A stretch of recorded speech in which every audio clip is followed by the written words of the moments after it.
At the moment, SQA, the HEIs, and now the colleges can credit rate. And we have been looking at the processes involved. South Lanarkshire Council have a manager induction programme that we've been working with Glasgow Caledonian University to get credit rated. And Perth and Kinross Council have a child protection programme, again, we've been working with SQA to get credit rated. What we will do from this is we will write up the process that was involved in taking a piece of work-based learning that was only partly assessed and that wasn't levelled and certainly wasn't credit rated. And what did these different organisations go through to get it credit rated? What was the process of working with these different credit rating bodies? And we will produce this as guidance for the sector. Hopefully that will be available probably in the summer. The other piece of work that we're just started is RPL HEI pilot with Glasgow Caledonian University and the Open University. And there we're looking at articulation from employment and from HN qualifications, HNC in particular, to the degree in social work. That was scoped about a year ago, and we've just started talking about how we can take this forward, tracking some learners and looking at the experience of students who've come from employment, perhaps with an SVQ or with combined HNC and VQ, and with some prior experiential learning, and how have they felt being admitted to year 2 of the degree in social work, and how has that impacted on them. The last project that I've mentioned here, there are various other projects that we've been involved in, is working with colleges. And I said 4 groups, and Christine Maynard and I, Christine who I mentioned a minute ago, who works with Scottish Further Education Unit, when we started, we thought, well, there are lots of different colleges, of 42 different colleges who are involved in social care, health training in Scotland. So we decided, well, we might as well divide them up to coincide with the divisions of the learning networks. That seems sensible. So we've done that, and we have learning network representation on these different groups. And what we're doing is we're looking to promote SCQF and to look at the implementation of such things as recognition of prior informal learning, working with the colleges. So we've had 3 meetings with these groups, and these have been very interesting in terms of bringing people together and taking forward some of the SCQF agenda to support college learning. So I've said quite a lot about recognition of prior learning. This is a definition of the recognition of prior learning taken from the RPL guidelines, which are available on the SCQF website. A process undertaken by learners that involves describing experiences, reflecting on those experiences, which is very important, identifying the learning associated with these experiences, defining this learning in terms of statements of knowledge, skills and understanding, and providing evidence of this learning. So this is the type of process that an individual wants to go through if they actually say, well, I've got experience, kind of that's recognised. They say, well, you need to show you're learning from that experience, and these are the different types of things a learner needs to do to show what they've learned from their experience, which may be in their current role or might be in a previous role.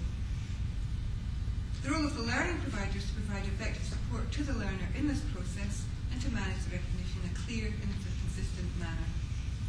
So that would be whoever was involved. It might be an SVQ assessor, it might be a trainer, it might be a learning provider from a college, it might be a supervisor or a line manager. But the learning provider, whatever that is, would be to provide effective support to the learner going through these different stages and to manage in a clear and consistent manner. And if you read the SCQF RPL guidelines, which are very extensive but very useful, you will see this type of process emerging.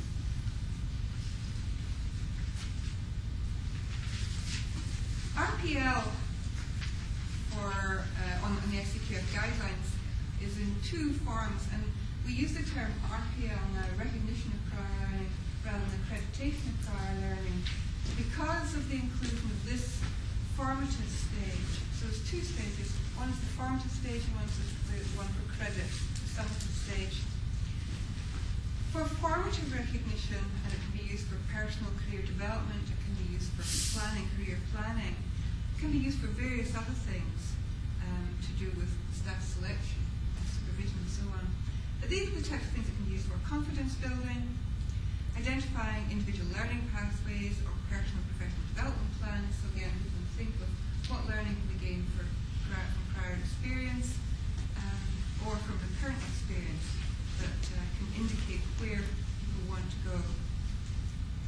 And notional levelling of learning within the context of SCQF, and that's what I said a minute ago about thinking about what the learning outcomes are, what levels might these be at. Supporting the transition between informal and formal learning, so you can actually use RPL to think about how can I take my learning I've gained from experience and move into formal learning for a formal qualification. And preparation for the process of RPL for credit.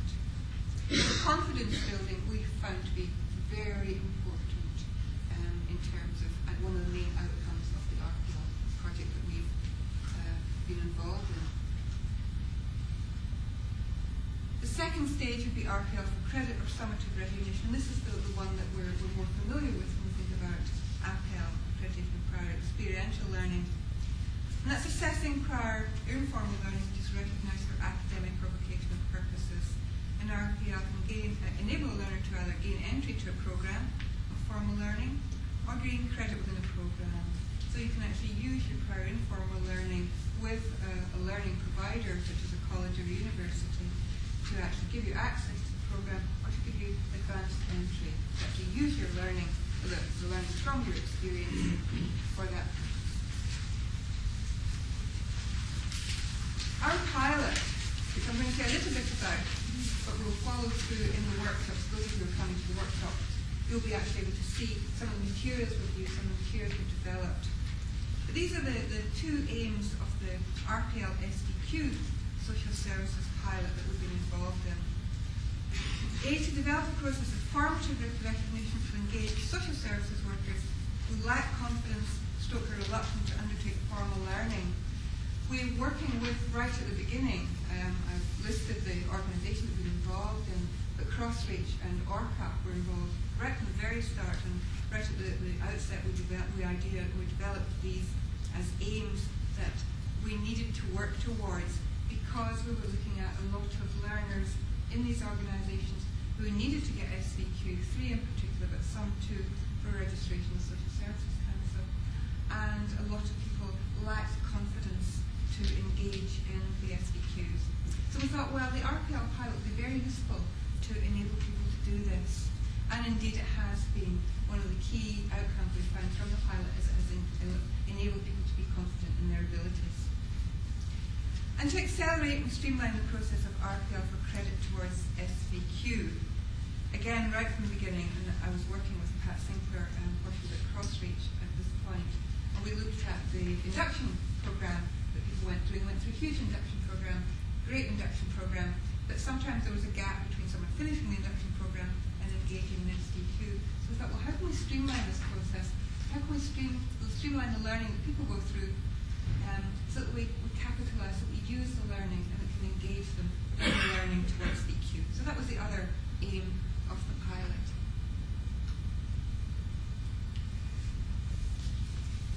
These are the outcomes that we want from SCQF in the social services sector.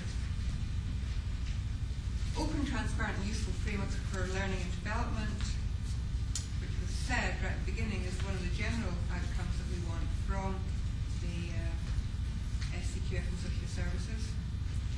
Help describe programs of learning that lead to various qualifications. So how can we use SCQF as a descriptive tool, as well as a tool that we can use to maximise the opportunities to recognise prior informal learning to transfer credit points between qualifications. So there's a lot of work that needs to be done in that.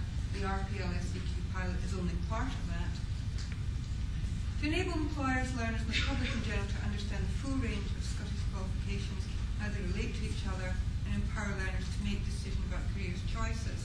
And I think that's one of the things that you can think about after today, is how can you use SCQF in the broadest sense to support some of the outcomes that you want to achieve in terms of continuous employee development.